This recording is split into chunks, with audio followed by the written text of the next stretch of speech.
Շարունակում ենք ասենք թե Jingle Bells շարքը, այսօրվա մեր հերոսը սպիտակ արջն է, հյուսիսային, ովքեր նորեն միացել էջին, ասեն, որ նկարում են նոր տարվա հետ կապված, ձմռան հետ կապված աքսեսուարներ, կենդանիներ, երևույթներ, իրավիճակներ եւ այլն։ Այս պուպուշ դեմքով կենդանին գիշատիչ է, աշխատում են բոլորը հեռու մնան իրանից, որովհետեւ ով իրան հանդիպում է,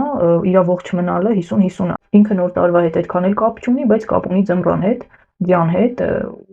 շատ հաճախ կարելի է տեսնել, թե ոնց է սպիտակ արջ կախում տոնածառից։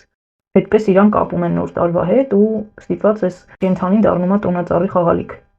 Կոմենտներում գրեք, թե հաջորդը ինչ նկարեմ, ասեմ, որ նկարը պետք է անպայման կապ ունենա կամ ձմռան կամ նոր տարվա հետ։ Չես մոռանում լայքել, կոմենտել, տարածել եւ միանալ էջին, որ ավելի հետաքրքիր բաներ բաց չթողնես։ Նկարը արդեն ավարտում եմ, իսկ ես գնամ մտածեմ, թե հաջորդը ինչ եմ նկարելու։ Էս էլ վերջնական արդյունքը։